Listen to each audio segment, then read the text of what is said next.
Welcome to Tech and Culture Weekly. I'm Jaden, and today we're tackling a question that seems to be shaping a new generation. How will artificial intelligence affect our job market? From McLuhan's Global Village, we've learned that we've always been passengers on a planet driven by innovation, but never has that innovation felt so quick, this powerful, or this unpredictable. The man, the myth, the legend. Marshall McLuhan, one of the pioneers of media theory, once described our world as a global village. He explained how technology shortens any distance and connects people across the planet instantly through speed and communication. He explained how new technologies don't just change us or what we do or how we do things, but they change how we begin to think. So the faster the medium, the more our attention compresses, and the more the world starts to feel like one big digital neighborhood. And that's pretty much exactly what's happening with AI today. Tools that we're seeing in use, such as ChatGPT, let us generate new codes and images in seconds. And these are all things that once would have taken hours or days to complete. According to PwC's 2023 Global AI Jobs Report, AI can contribute up to $15.7 trillion to the global economy by 2030.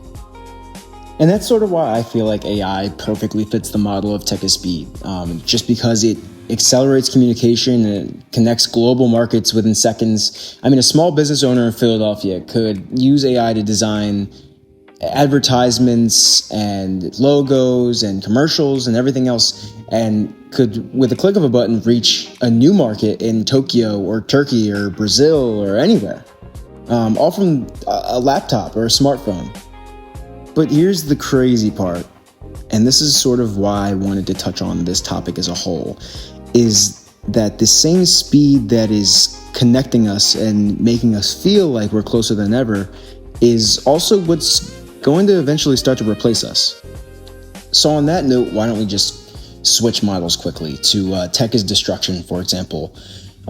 We've been warned many times throughout history that humans are the inhabitants of a planet with no instruction manual, right? So we're inventing new tools faster than we can learn how to use them. And that's sort of just becoming irresponsible.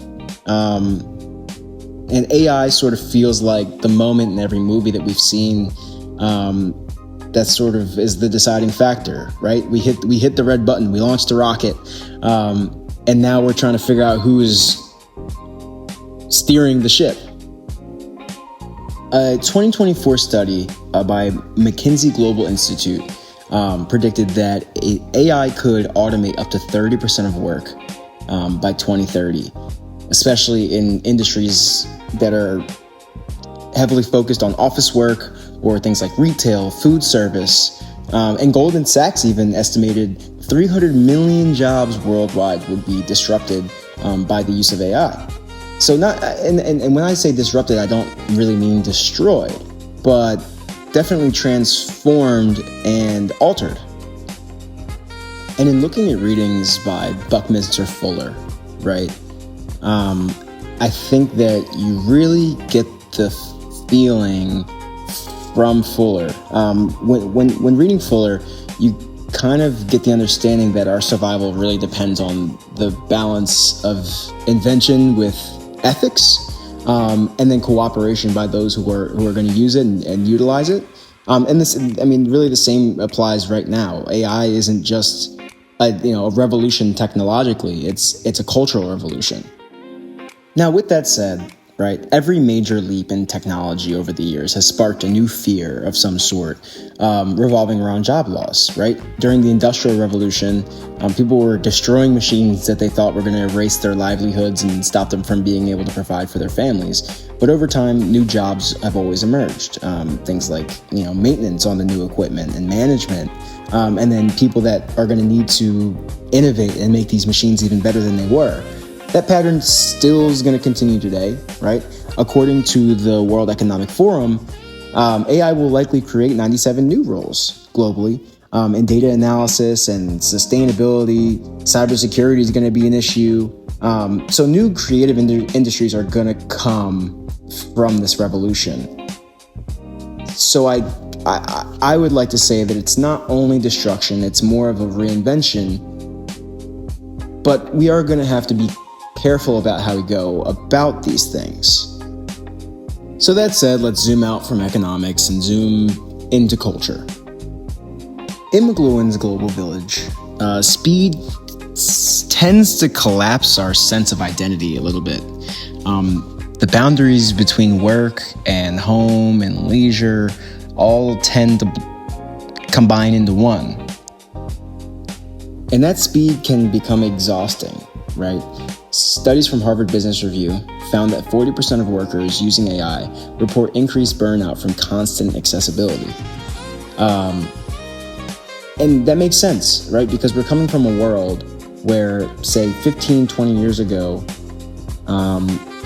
people were way less accessible. Now, constantly, you're staring at a screen or receiving a text or getting a call. I mean, I said 15, 20 years ago, but think 20, 25 years ago, to the early 2000s, when not even everybody was walking around with a cell phone. Fast forward to now, where you're just constantly being advertised to or reached out to or contacted. And this is where sort of culture meets technology. You find a lot of people defining themselves by their work or their roles or their title. And if AI specifically is writing or creating or calculating better than the average human or even the advanced human, then what happens to our role in society? But here's where things can get a little hopeful, right? AI can't distinctly replace human skills. The World Economic Forum lists critical thinking, empathy, and creativity as the most valuable skills in the AI era. So machines can process data and they can give us an output, but every output it gives us is based off of a human creation. Machines and AI models are incapable of understanding context or emotions or ethics and things of that nature.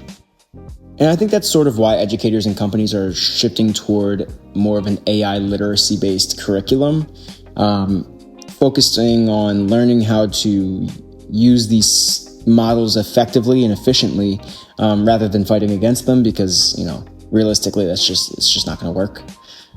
So maybe we should focus more toward imagining a future where AI handles data while we as humans can handle the meaning and give context to it. Now let's take a look at inequality. Economic groups like the OECD and the WTO are warning that AI may widen gaps both inside countries and between countries. Inside countries, lower skilled and routine workers are most expected to be replaced by automation. If their tasks get replaced, then they won't get retrained and wages will drop and the inequality will grow even further. Between countries, the World Trade Organization says that AI could massively boost global trade, maybe up to 40% by 2040. But mostly for the more affluent countries that already control computing power and chip manufacturing and technology industries like that. Poorer countries are definitely at risk of getting left behind unless they can find a way to access AI infrastructure and training and things of that nature.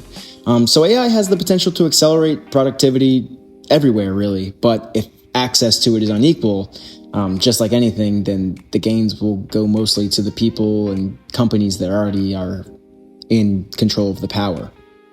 And I think that that's precisely why policy matters. It plays a huge role. If you leave AI and the responsibility of controlling it up to powerful companies, it's going to get out of control. However, if you can regulate it and you can invest in it and train it, it can be used as a good tool for everyone. So I guess here's where we land. AI shortens distance. It speeds up communication. It hooks every person and worker into one big global village. But AI is also a powerful system with really no way to fight against it or contain it. we're moving really fast towards this thing being out of control, and we're still arguing who gets to hold power of it. So the question isn't, will AI work?